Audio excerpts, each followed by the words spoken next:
Item ಯಾವುದೇ ಇರಲಿ try ಮಾಡಿ ಆಚಿ ಚಿಕನ್ ಮಸಾಲಾ. ಗದಗ ಜಿಲ್ಲೆಯಲ್ಲಿ ಕಮರ್ಷಿಯಲ್ ಗ್ಯಾಸ್ ಸಮಸ್ಯೆ ನಿಲ್ತಾ ಇಲ್ಲ. ಹೋಟೆಲ್ ಮಾಲೀಕರಿಗೆ ಸಿಲಿಂಡರ್ ದರ ಇದೀಗ ಮತ್ತಷ್ಟು ಹೊರೆಯಾಗಿದೆ.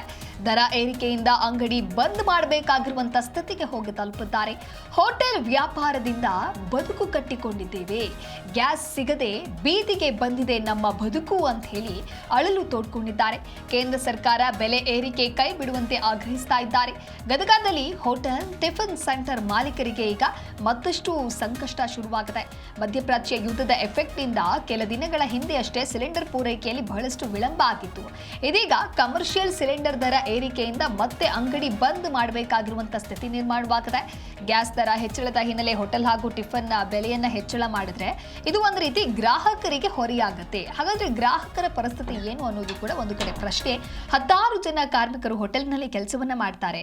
ಹೋಟೆಲ್ ಮೇಂಟೆನೆನ್ಸ್ ಮಾಡಬೇಕು, ಹೋಟೆಲ್ ಬಾಡಿಗೆಯನ್ನ ಕಟ್ಟಬೇಕು, ಕಾರ್ಮಿಕರಿಗೆ ಸಂಬಳವನ್ನ ನೀಡಬೇಕು, ವಿದ್ಯುತ್, ಹೀಗೆ ಉಪಹಾರ ಮಂದಿರ ನಿಭಾಯಿಸೋದು ಬಹಳಷ್ಟು ಕಷ್ಟ ಆಗತ್ತೆ.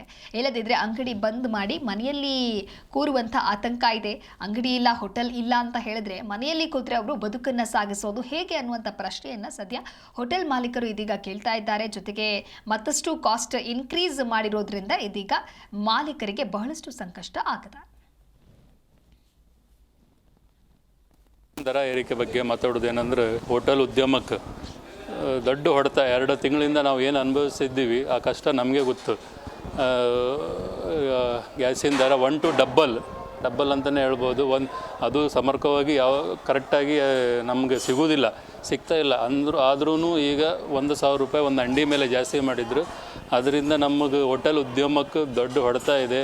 ಲೇಬರ್ ಪೇಮೆಂಟ್ ಆಗಲಿ ಅಥವಾ ಹೋಟೆಲಿದ ಬಾಡಿಗೆ ಆಗಲಿ, ಕರೆಂಟ್ ಬಿಲ್ ಆಗಲಿ, ಮೇಂಟೆನೆನ್ಸ್ ಆಗಲಿ, ಯಾವುದೇ ಥರ ನಾವು ಮುಂದೆ ಹೋಗೋಕ್ಕೆ ಸಾಧ್ಯ ಇಲ್ಲ.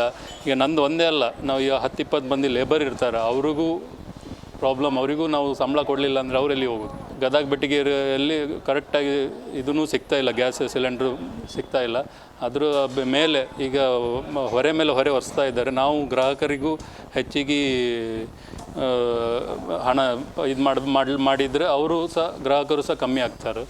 ಇದರಿಂದ ಯಾರು ಸಂಬಂಧಪಟ್ಟ ಅಧಿಕಾರಿಯೋ, ಸಂಬಂಧಪಟ್ಟ ರಾಜ್ಯ ಸರ್ಕಾರನೋ, ಕೇಂದ್ರ ಸರ್ಕಾರನೋ ಇದ್ರ ಬಗ್ಗೆ ಹೆಚ್ಚಿನ ಗಮನ ಇಟ್ಟು ಆದಷ್ಟು ಬೇಗ ಸಿಲಿಂಡರ್ ದರವನ್ನು ಕಮ್ಮಿ ಮಾಡಬೇಕಾಗಿ ಕೇಳ್ಕೊಳ್ತೇನೆ ಉದ್ಯಮ ಕಡೆ.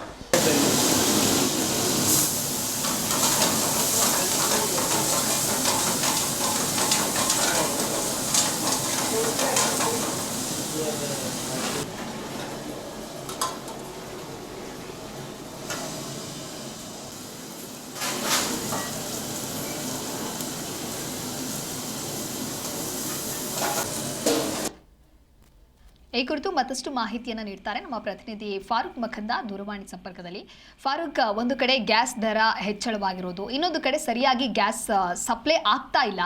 ಇದರಿಂದ ಹೋಟೆಲ್ ಮಾಲೀಕರಿಗೆ ಯಾವ ರೀತಿಯಾದಂತಹ ಸಂಕಷ್ಟಗಳು, ಸಮಸ್ಯೆಗಳು ಎದುರಾಗಿದೆ?